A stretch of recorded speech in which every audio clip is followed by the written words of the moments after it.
Historia de un alma, de Santa Teresita del Niño Jesús.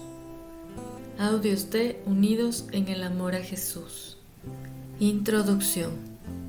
Historia de un alma es la autobiografía espiritual de Santa Teresa del Niño Jesús, también conocida como Santa Teresita de Lisieux.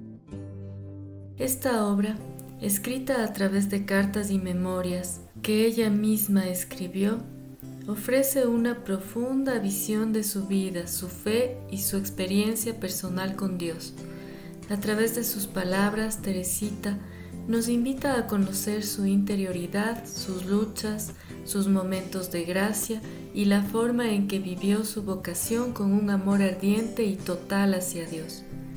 El libro revela la espiritualidad de Teresita, conocida como la Pequeña Vía, un camino de santidad asequible para todos, basado en la confianza absoluta en el amor de Dios y en la humildad. Teresita, con su fe sencilla y profunda, descubre que la grandeza espiritual no radica en hacer grandes cosas, sino en hacer las cosas pequeñas con gran amor. A lo largo de su obra, Santa Teresita nos habla de su infancia, su vocación religiosa y sobre todo de su relación personal con Dios, que la transformó y la acercó al misterio del amor divino. Historia de un alma es un testimonio vibrante de fe, esperanza y amor, y sigue inspirando a millones de personas alrededor del mundo.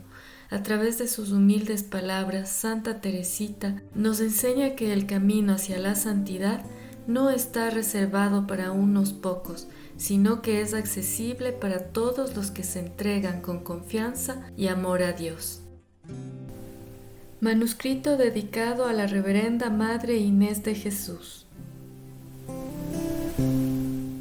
Manuscrito A. Capítulo 1. Alençon, 1873 a 1877. Jesús, María, José, Teresa de Ávila. Enero de 1895. Historia primaveral de una florecita blanca, escrita por ella misma y dedicada a la Reverenda Madre Inés de Jesús. El cántico de las misericordias del Señor.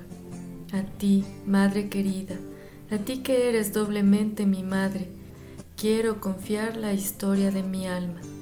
El día que me pediste que lo hiciera, pensé que eso disiparía mi corazón al ocuparlo de sí mismo, pero después Jesús me hizo comprender que, obedeciendo con total sencillez, le agradaría. Además, solo pretendo una cosa: comenzar a cantar lo que un día repetiré por toda la eternidad, las misericordias del Señor. Antes de coger la pluma, me he arrodillado ante la imagen de María. Aquí, Santa Teresita se refiere a la Virgen de la Sonrisa, que en la actualidad remata la urna de la Santa. Juega un papel fundamental en la vida de Teresa, curándola en su infancia de su enfermedad nerviosa y acompañándola en su agonía en la enfermería. Continúa Santa Teresita. Ante la imagen de María, la que tantas pruebas nos ha dado de las predilecciones maternales de la Reina del Cielo por nuestra familia, y le he pedido que guíe ella mi mano para que no escriba ni una línea que no sea de su agrado. Luego, abriendo el Evangelio, mis ojos se encontraron con estas palabras: subió Jesús a una montaña y fue llamando a los que él quiso, y se fueron con él. San Marcos capítulo 2, versículo 13. He aquí el misterio de mi vocación, de mi vida entera, y, sobre todo, el misterio de los privilegios que Jesús ha querido dispensar a mi alma. Él no llama a los que son dignos, sino a los que Él quiere. O como dice San Pablo: tendré misericordia de quien quiera y me apiadaré de quien me plazca. No es, pues, cosa del que quiere o del que se afana, sino de Dios que es misericordioso. Carta a los Romanos capítulo 9 versículo 15 y 16. Durante mucho tiempo me he preguntado por qué tenía Dios preferencias, por qué no recibían todas las almas las gracias en igual medida. Me extrañaba verle prodigar favores extraordinarios a los santos que le habían ofendido, como San Pablo o San Agustín, a los que forzaba, por así decirlo, a recibir sus gracias. Y cuando leía la vida de aquellos santos a los que el Señor quiso acariciar desde la cuna hasta el sepulcro, retirando de su camino todos los obstáculos que pudieran impedirles elevarse hacia Él, y previniendo a esas almas con tales favores que no pudiesen empañar el brillo inmaculado de su vestidura bautismal, me preguntaba, ¿por qué los pobres salvajes, por ejemplo, morían en tan gran número sin haber oído ni tan siquiera pronunciar el nombre de Dios? Jesús ha querido darme luz acerca de este misterio. Puso ante mis ojos el libro de la naturaleza y comprendí que todas las flores que Él ha creado son hermosas y que el esplendor de la rosa y la blancura del lirio no le quitan a la humilde violeta su perfume ni a la margarita su encantadora sencillez. Comprendí que si todas las flores quisieran ser rosas, la naturaleza perdería su gala primaveral y los campos ya no se verían esmaltados de florecillas. Eso mismo sucede en el mundo de las almas, que es el jardín de Jesús. Él ha querido crear grandes santos que pueden compararse a los lirios y a las rosas, pero ha creado también otros más pequeños, y estos han de conformarse con ser margaritas o violetas, destinadas a recrear los ojos de Dios cuando mira a sus pies. La perfección consiste en hacer su voluntad, en ser lo que Él quiere que seamos. Comprendí también que el amor de nuestro Señor se revela lo mismo en el alma más sencilla, que no opone resistencia alguna a su gracia, que en el alma más sublime. Y es que, siendo propio del amor el abajarse, si todas las almas se parecieran a las de los santos doctores que han iluminado a la Iglesia con la luz de su doctrina, parecería que Dios no tendría que abajarse demasiado al venir a sus corazones. Pero Él ha creado al niño que no sabe nada y que solo deja oír débiles gemidos, y ha creado al pobre salvaje que solo tiene para guiarse la ley natural, y también a sus corazones quiere Él descender. Estas son sus flores del campo, cuya sencillez le fascina. Abajándose de tal modo, Dios muestra su infinita grandeza, así como el sol ilumina a la vez a los cedros y a cada florecilla, como si solo ella existiese en la tierra. Del mismo modo se ocupa también nuestro Señor de cada alma personalmente, como si no hubiera más que ella, y así como en la naturaleza, todas las estaciones están ordenadas de tal modo que en el momento preciso se abra hasta la más humilde margarita. De la misma manera todo está ordenado al bien de cada alma. Seguramente, madre querida, te estás preguntando extrañada a dónde quiero ir a parar, pues hasta ahora nada he dicho todavía que se parezca a la historia de mi vida. Pero me has pedido que escribiera lo que se me viniera al pensamiento sin trabas de ninguna clase. Así que lo que voy a escribir no es mi vida propiamente dicha, sino mis pensamientos acerca de las gracias que Dios se ha dignado concederme. Me encuentro en un momento de mi existencia en el que puedo echar una mirada hacia el pasado. Mi alma ha madurado en el crisol de las pruebas exteriores e interiores. Ahora, como la flor fortalecida por la tormenta, levanto la cabeza y veo que en mí se hacen realidad las palabras del Salmo 22. El Señor es mi pastor, nada me falta. En verdes praderas me hace recostar, me conduce hacia fuentes tranquilas y repara mis fuerzas. Aunque camine por cañadas oscuras, ningún mal temeré, porque tú, Señor, vas conmigo. Conmigo el Señor ha sido siempre compasivo y misericordioso, lento a la ira y rico en clemencia. Salmo 102, versículo 8. Por eso, Madre, vengo feliz a cantar a tu lado las misericordias del Señor. Para ti sola voy a escribir la historia de la florecita cortada por Jesús. Por eso, te hablaré con confianza total, sin preocuparme ni del estilo ni de las numerosas digresiones que pueda hacer. Un corazón de madre comprende siempre a su hijo, aun cuando no sepa más que balbucir. Por eso, estoy segura de que voy a ser comprendida y hasta adivinada por ti, que modelaste mi corazón y que se lo ofreciste a Jesús. Me parece que si una florecilla pudiera hablar, diría simplemente lo que Dios ha hecho por ella, sin tratar de ocultar los regalos que Él le ha hecho. No diría, so pretexto de falsa humildad, que es fea y sin perfume, que el sol le ha robado su esplendor y que las tormentas han tronchado su tallo, cuando está íntimamente convencida de todo lo contrario. La flor que va a contar su historia se alegra de poder pregonar las delicadezas totalmente gratuitas de Jesús. Reconoce que en ella no había nada capaz de atraer sus miradas divinas y que solo su misericordia ha obrado todo lo bueno que hay en ella. Él la hizo nacer en una tierra santa e impregnada toda ella como de un perfume virginal. Él hizo que la precedieran 8 lirios deslumbrantes de blancura. Él, en su amor, quiso preservar a su florecita del aliento envenenado del mundo, y apenas empezaba a entreabrirse su corola, este divino Salvador la trasplantó a la montaña del Carmelo, donde los 2 lirios que la habían rodeado de cariño y acunado dulcemente en la primavera de su vida expandían ya su suave perfume. 7 años han pasado desde que la florecilla echó raíces en el jardín del esposo de las vírgenes. Y ahora 3 lirios, contándola a ella, cimbrean allí sus corolas perfumadas. Un poco más lejos, otro lirio se está abriendo bajo la mirada de Jesús.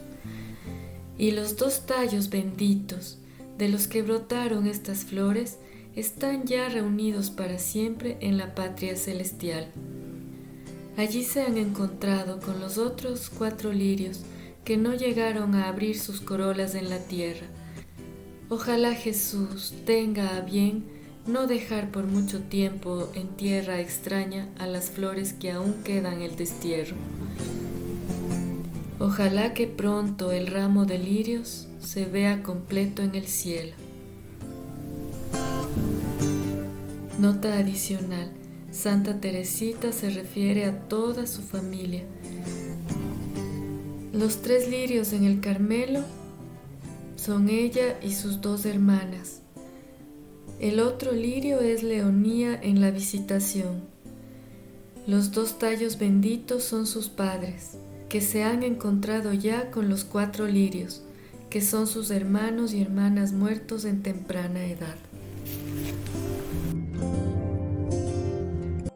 Rodeada de amor. Acabo, Madre, de resumir en pocas palabras lo que Dios ha hecho por mí. Ahora voy a entrar en los detalles de mi vida de niña. Sé muy bien que donde cualquier otro no vería más que un relato aburrido, tu corazón de madre encontrará verdaderas delicias. Además, los recuerdos que voy a evocar son también tuyos, pues a tu lado fue transcurriendo mi niñez y tengo la dicha de haber tenido unos padres incomparables que nos rodearon de los mismos cuidados y del mismo cariño. Que ellos bendigan a la más pequeña de sus hijas y le ayuden a cantar las misericordias del Señor. En la historia de mi alma, hasta mi entrada en el Carmelo, distingo 3 periodos bien definidos. Los 3 periodos a los que se refiere Santa Teresita son la primera infancia en Alençon hasta la muerte de su madre, su infancia en Le Buissonnet hasta la Gracia de Navidad de 1886 y luego desde 1886 hasta la fecha de redacción del manuscrito A en 1895.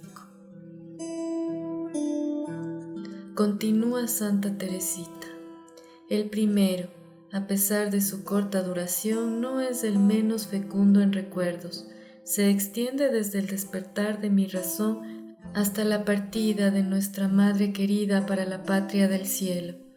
Dios me concedió la gracia de despertar mi inteligencia en muy temprana edad y de que los recuerdos de mi infancia se grabasen tan profundamente en mi memoria que me parece que las cosas que voy a contar ocurrieron ayer. Seguramente que Jesús, en su amor, quería hacerme conocer a la Madre incomparable que me había dado y que su mano divina tenía prisa por coronar en el cielo. Durante toda mi vida, Dios ha querido rodearme de amor. Mis primeros recuerdos están impregnados de las más tiernas sonrisas y caricias. Pero si Él puso mucho amor a mi lado, también lo puso en mi corazón, creándolo cariñoso y sensible. Y así quería mucho a papá y a mamá, y les demostraba de mil maneras mi cariño, pues era muy efusiva. Solo que los medios que empleaba a veces eran raros, como lo demuestra este pasaje de una carta de mamá. La niña es un verdadero diablillo que viene a acariciarme deseándome la muerte. ¿Cómo me gustaría que te murieras, mamaíta? La riñen y me dice, pero si es para que vayas al cielo, ¿no dices que tenemos que morirnos para ir allá? Y cuando está con estos arrebatos de amor, desea también la muerte de sus padres. Y mira lo que el 25 de junio de 1874, cuando yo tenía apenas 18 meses, decía mamá de mí. Tu padre acaba de instalar un columpio. Celina está loca de contenta, pero hay que ver columpiarse a la pequeña. Es de risa. Se sostiene como una jovencita. No hay peligro de que se suelte la cuerda, y cuando va demasiado despacio se pone a gritar. La sujetamos por delante con otra cuerda, pero a pesar de todo yo no me siento tranquila cuando la veo colgada allá arriba. Últimamente me ocurrió una curiosa aventura con la pequeña. Tengo costumbre de ir a la misa de 5:30. Los primeros días no me atrevía a dejarla sola, pero al ver que nunca se despertaba me decidí a hacerlo. La acuesto en mi cama y arrimo la cuna de manera que sea imposible que se caiga. Pero un día me olvidé de acercar la cuna. Llego y la pequeña ya no estaba en la cama. En ese mismo momento escuché un grito. Miro y la veo sentada en una silla que había frente a la cabecera de mi cama, con la cabecita apoyada en el respaldo y durmiendo un mal sueño, pues estaba enfadada. No puedo explicarme cómo pudo caer sentada en aquella silla, pues estaba acostada. Di gracias a Dios de que no le hubiera pasado nada. Fue realmente providencial, pues debería haber caído rodando al suelo. El ángel de la guarda ha velado por ella, y las almas del purgatorio, a las que todos los días rezo una oración por la pequeña, la protegieron. Así me explico yo lo sucedido. Tú explícatelo como quieras. Al final de la carta mamá añadía, ahora la niña ha venido a pasarme la manita por la cara y a darme un beso. Esta criatura no quiere dejarme ni un instante y no se aparta de mi lado. Le gusta mucho salir al jardín, pero si yo no estoy allí, no quiere quedarse y se echa a llorar y no para de hacerlo hasta que me la trae. Y este es un pasaje de otra carta. Teresita me preguntaba el otro día si iría al cielo.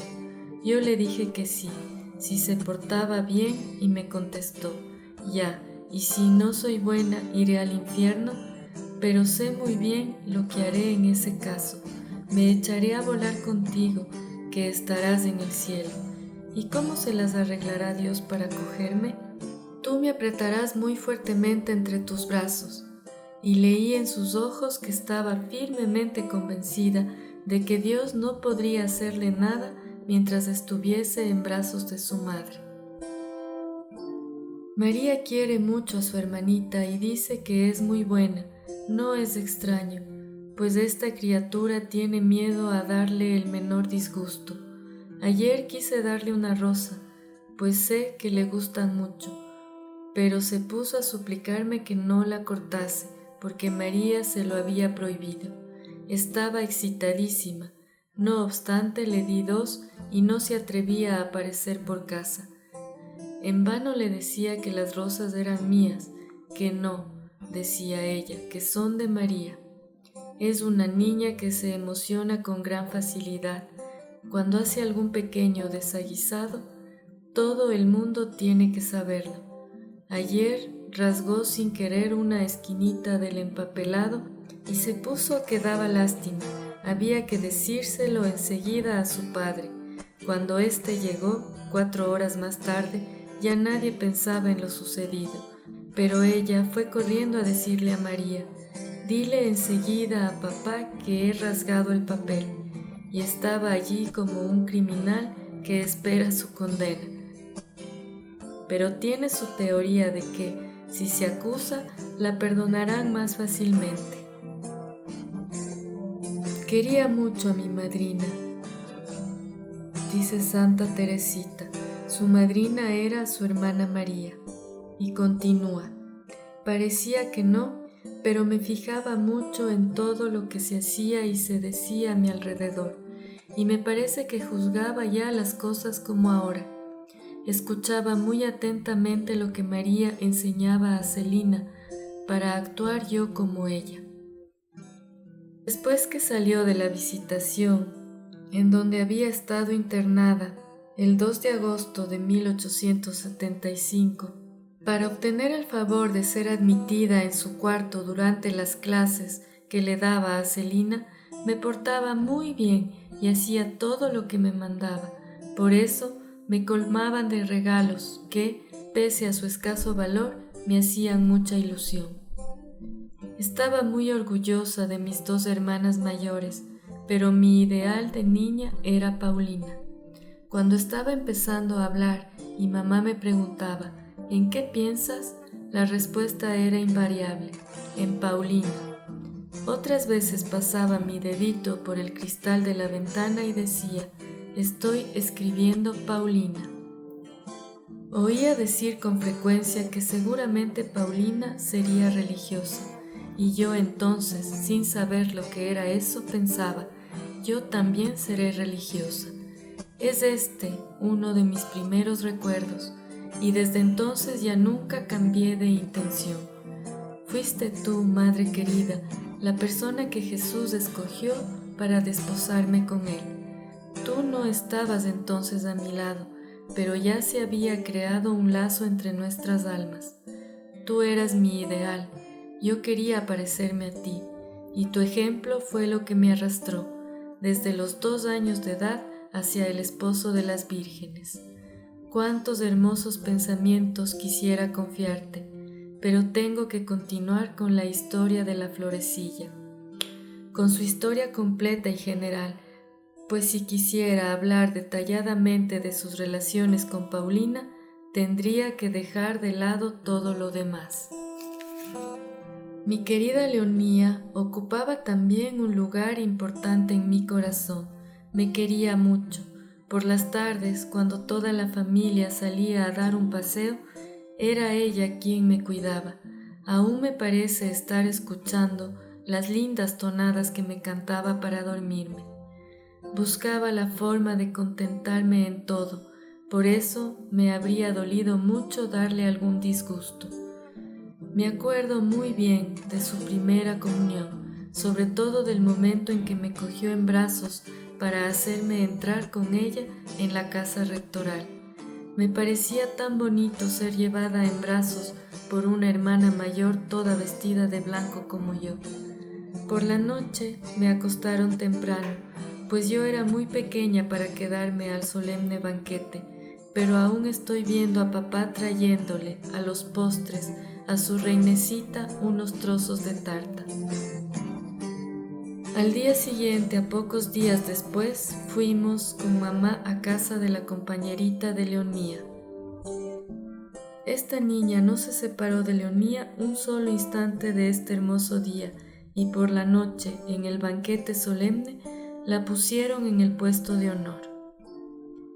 Creo que fue ese día cuando nuestra mamaíta nos llevó detrás de una pared para hacernos beber un poco de vino después de la comida, que nos había servido la pobre señora de Tagurao, pues no quería dejar en mal lugar a la buena mujer, pero tampoco quería que nos faltase nada. Qué tierno es el corazón de una madre, y cómo expresa su ternura en 1000 detalles previsores en los que nadie pensaría. Ahora me falta hablar de mi querida Celina, la compañerita de mi infancia, pero son tantos los recuerdos que no sé cuáles elegir. Voy a extraer algunos pasajes de las cartas que mamá te escribía a la visitación, pero no voy a copiarlo todo, pues sería demasiado largo. El 10 de julio de 1873, año de mi nacimiento, te decía: la nodriza trajo el jueves a Teresita. Se pasó todo el tiempo riendo. La que más le gustó fue la pequeña Celina. Se reía con ella a carcajadas. Se diría que ya tiene ganas de jugar, no tardará en hacerlo. Se sostiene sobre las piernecitas, más tiesa que una estaca. Creo que pronto empezará a andar y que tendrá buen carácter. Parece muy inteligente y tiene pinta de predestinada. Pero cuando mostré mi cariño a mi querida Celinita, fue sobre todo después de dejar a mi nodriza. Nos entendíamos muy bien, solo que yo era mucho más vivaracha y mucho menos ingenua que ella. Aunque tenía 3 años y medio menos, me parecía que fuésemos de la misma edad. Este pasaje de una carta de mamá te hará ver lo buena que era Celina y lo mala que era yo. Mi Celinita está decididamente inclinada a la virtud. Es esta una inclinación profunda de su ser. Tiene un alma candorosa y siente horror al pecado. En cuanto al huroncillo, no sabemos lo que saldrá de él. Es tan pequeño y tan atolondrado, tiene una inteligencia superior a la de Celina, pero es mucho menos dulce y sobre todo de una terquedad casi indomable. Cuando dice no, no hay nada que la haga ceder, aunque la metiésemos un día entero en el cuarto de los trastos, dormiría allí antes que decir sí. Sin embargo, tiene un corazón de oro, es muy cariñosa y sincera. Es curioso verla correr tras de mí para acusarse.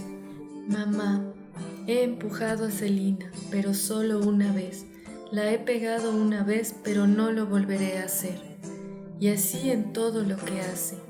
El jueves por la tarde fuimos a dar un paseo hacia la estación y se empeñó en entrar en la sala de espera para ir a buscar a Paulina. Corría adelante con una alegría que daba gloria verla. Pero cuando vio que teníamos que volvernos sin subir al tren para ir a buscar a Paulina, se pasó todo el camino llorando. Esta última parte de la carta me recuerda la dicha que sentía al verte volver de la visitación. Tú, madre querida, me cogías en brazos y María cogía en los suyos a Celina. Entonces yo te hacía 1000 caricias y me echaba hacia atrás para admirar tu larga trenza. Luego me dabas una tableta de chocolate que habías guardado durante 3 meses. Imagínate. ¡Qué reliquia era eso para mí! Viaje a Le Mans. Me acuerdo también del viaje que hice a Le Mans. Era la primera vez que iba en tren. Qué alegría verme viajar sola con mamá.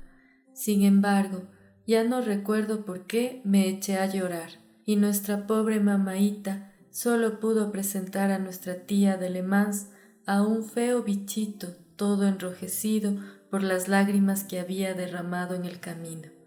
No guardo ningún recuerdo de la visita al locutorio, a no ser del momento en que mi tía me pasó un ratoncito blanco y una cestita de cartulina llena de bombones, sobre los que campeaban dos preciosos anillos de azúcar, justamente del tamaño de mi dedo.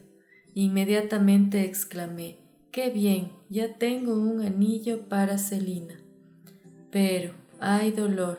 Cojo la cesta por el asa, doy la otra mano a mamá y nos vamos. A los pocos pasos miro la cesta y veo casi todos los bombones desparramados por la calle, como si fueran los guijarros de Pulgarcito. Miro más atentamente y veo que uno de los preciosos anillos había corrido la suerte fatal de los bombones. Ya no tenía nada que llevar a Celina. Entonces estalla mi dolor. Pido volver sobre mis pasos, pero mamá no parece hacerme caso. Aquello era demasiado. A mis lágrimas siguieron mis gritos. No podía comprender que mamá no compartiese mi dolor y eso acrecentaba todavía más mi sufrimiento. Esta visita se dio el 29 de marzo de 1875, cuando visita a la hermana de la señora de Martín, Sor María Dociotea, en la Visitación. Mi carácter.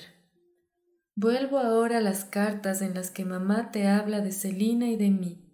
Es el mejor medio que puedo emplear para darte a conocer mi carácter. He aquí un pasaje en el que mis defectos brillan en todo su esplendor. Celina está entretenida con la pequeña jugando a los dados, y riñen de vez en cuando. Celina cede para añadir una perla a su corona. Yo me veo obligada a reprender a esta pobre niña, que coge unas rabietas terribles cuando las cosas no salen a su gusto, y se revuelca por el suelo como una desesperada pensando que todo está perdido.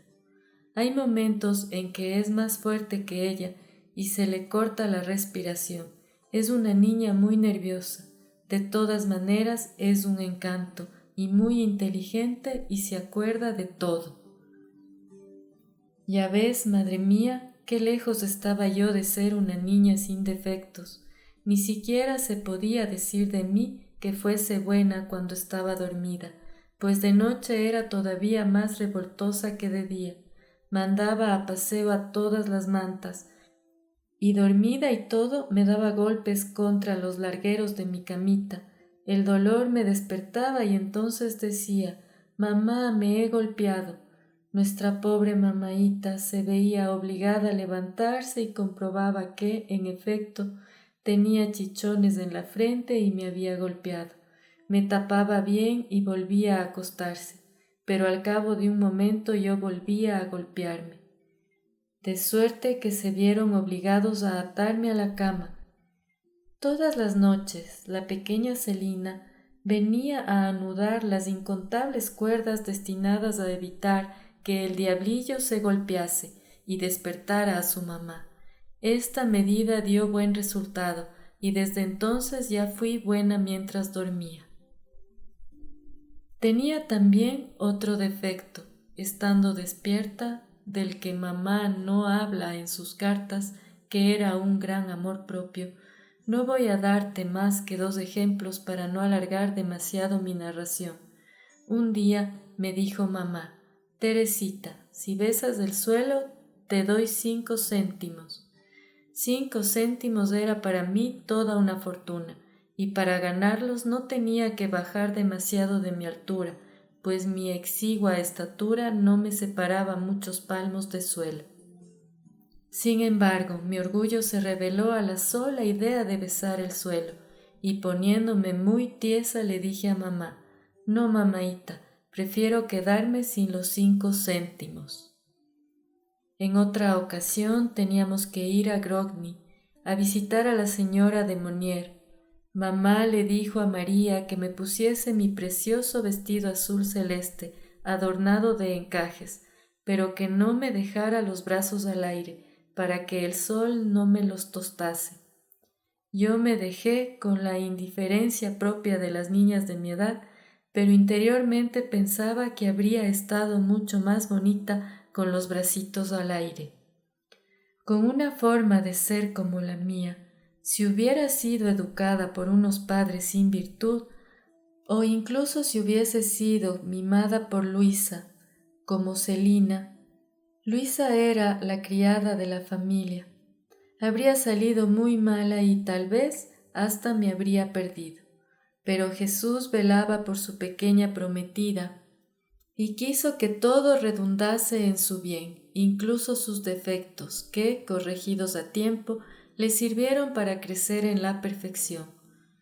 Como tenía amor propio y también amor al bien, en cuanto empecé a pensar seriamente y lo hice desde muy pequeña, bastaba que me dijeran que algo no estaba bien para que se me quitasen las ganas de hacérmelo repetir 2 veces.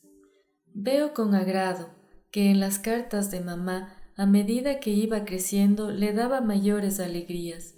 Como no tenía más que buenos ejemplos a mi alrededor, quería seguirlos como la cosa más natural del mundo. Esto es lo que escribía en 1876. Hasta Teresa quiere ponerse a veces a hacer prácticas. Sacrificios. Es una niña encantadora, más lista que el hambre, muy vivaracha, pero de corazón sensible. Celina y ella se quieren mucho, se bastan solas para entretenerse. Todos los días en cuanto acaban de comer, Celina va a buscar su gallo y atrapa al primer golpe la gallina de Teresa. Yo no consigo hacerlo, pero ella es tan hábil que la coge a la primera. Después se van las dos con sus animalitos a sentarse al amor de la lumbre. Y así se entretienen un buen rato. La gallina y el gallo me los había regalado Rosita y yo le di el gallo a Celina. El otro día Celina durmió conmigo y Teresa se acostó en el segundo piso en la cama de Celina. Había pedido a Luisa que la bajase abajo para vestirla, y cuando Luisa subió a buscarla, encontró la cama vacía. Teresa había oído a Celina y había bajado con ella. Luisa le dijo: «¿O sea que no quieres bajar a vestirte?» «No, Luisa, no. Nosotras somos como las 2 gallinitas, que no pueden separarse». Y al decir esto se abrazaban y se estrechaban la una contra la otra.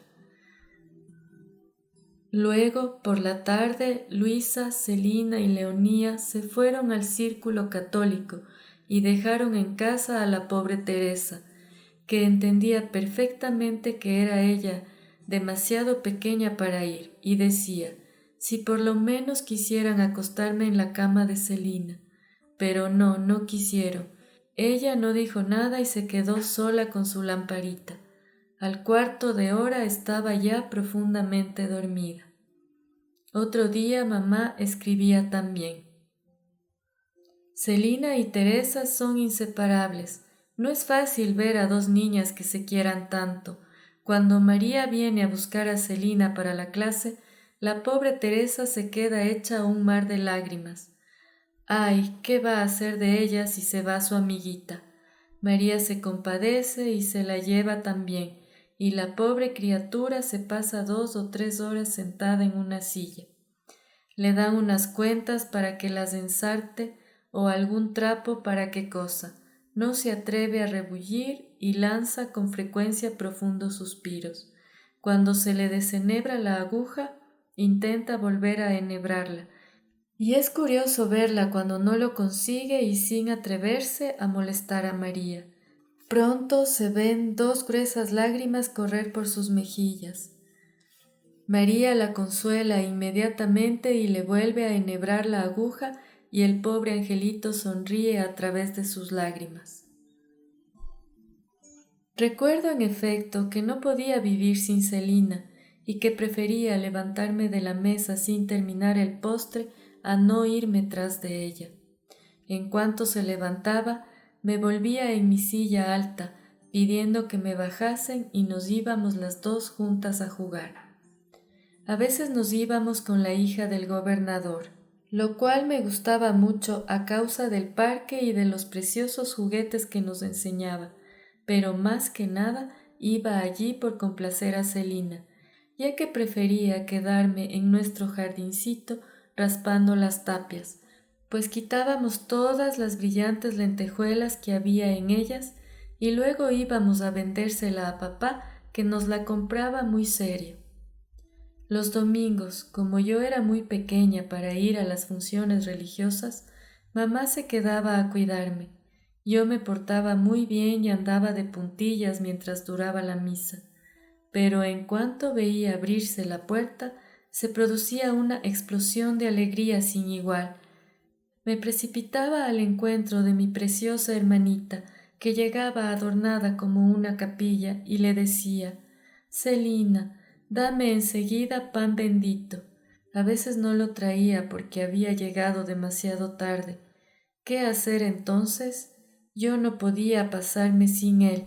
Era mi misa. Pronto encontré la solución. ¿No tienes pan bendito? Pues hazlo.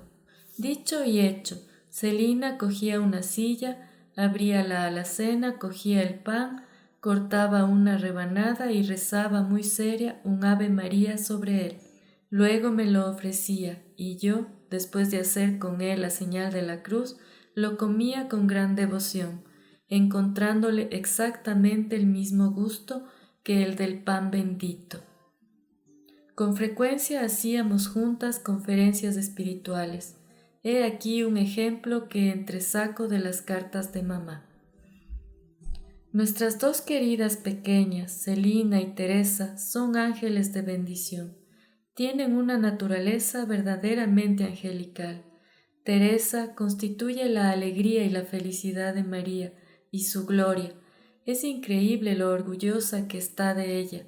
La verdad es que tiene salidas de lo más sorprendentes para su edad, y le dan 100 vueltas a Celina, que tiene el doble de años. El otro día decía Celina: «¿Cómo puede estar Dios en una hostia tan pequeña?». Y la pequeña contestó: «Pues no es tan extraño, porque Dios es todopoderoso». ¿Y qué quiere decir todopoderoso? Pues que hace todo lo que quiere. Nota adicional. La expresión adornada como una capilla era expresión del papá de Teresita.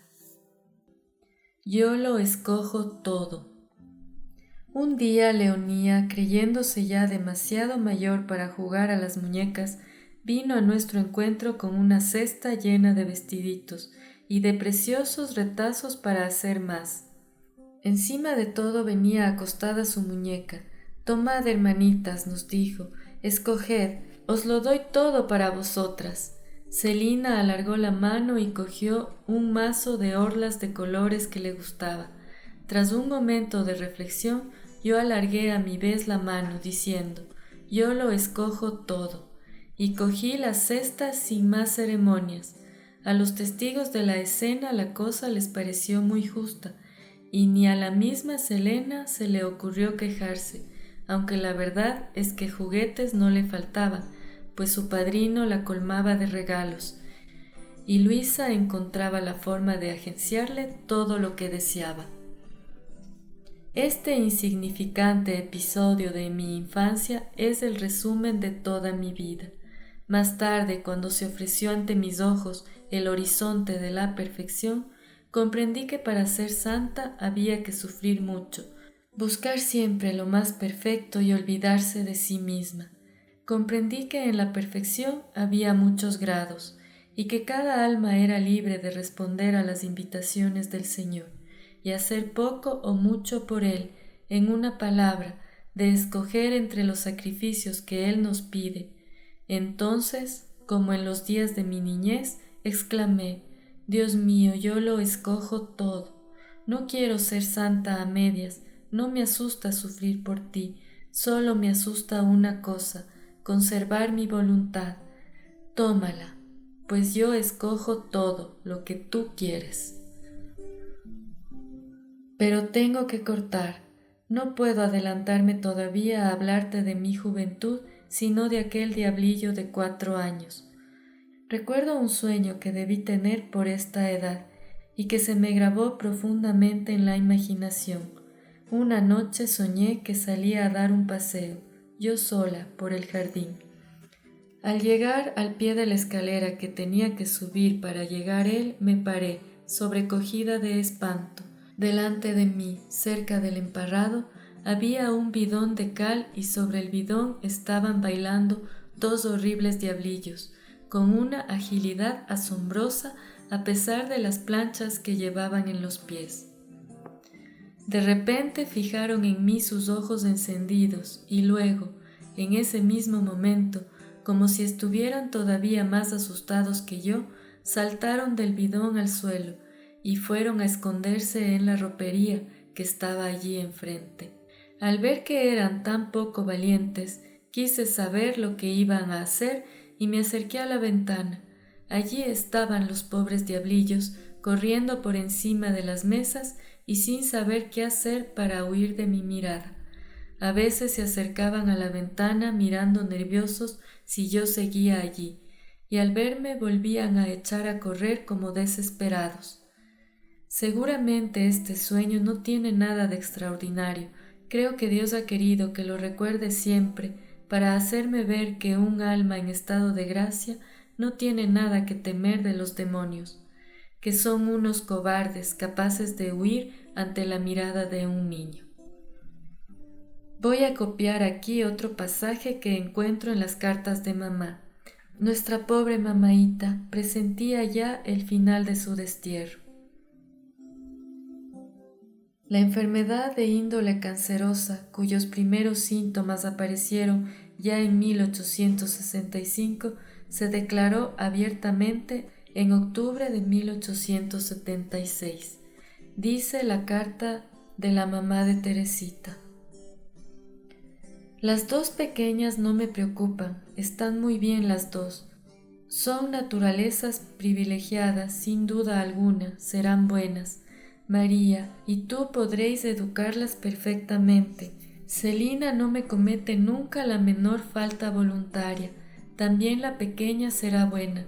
No diría una mentira ni por todo el oro del mundo. Tiene una agudeza como no la he visto en ninguna de vosotras.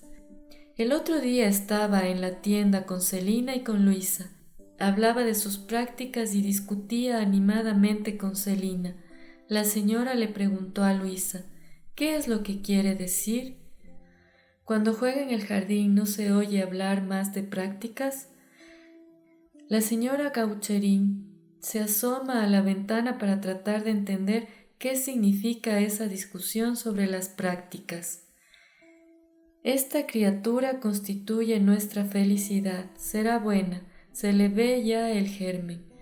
No sabe hablar más que de Dios, y por nada del mundo dejaría de rezar sus oraciones. Me gustaría que la vieras contar cuentos, no he visto nunca cosa más graciosa. Encuentra ella solita la expresión y el tono apropiados, sobre todo cuando dice, niño de rubios cabellos, ¿dónde crees que está Dios? Y cuando llega a aquello de allá arriba en lo alto del cielo azul, dirige la mirada hacia lo alto con una expresión angelical.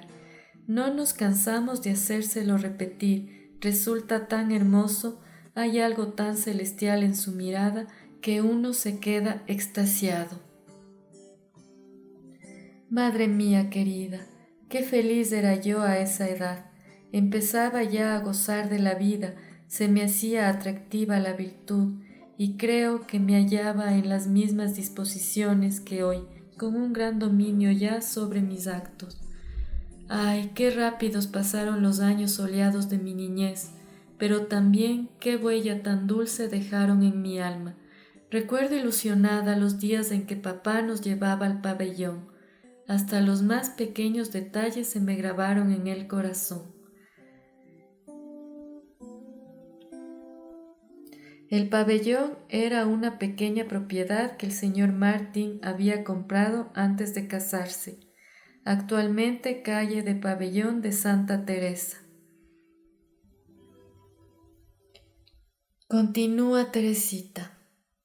Recuerdo sobre todo los paseos del domingo en los que siempre nos acompañaba mamá.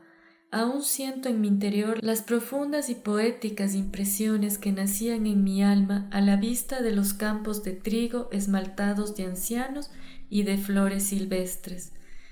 Me gustaban ya los amplios horizontes, el espacio y los gigantescos abetos, cuyas ramas tocaban el suelo, dejaban en mi alma una impresión parecida a la que siento hoy todavía a la vista de la naturaleza.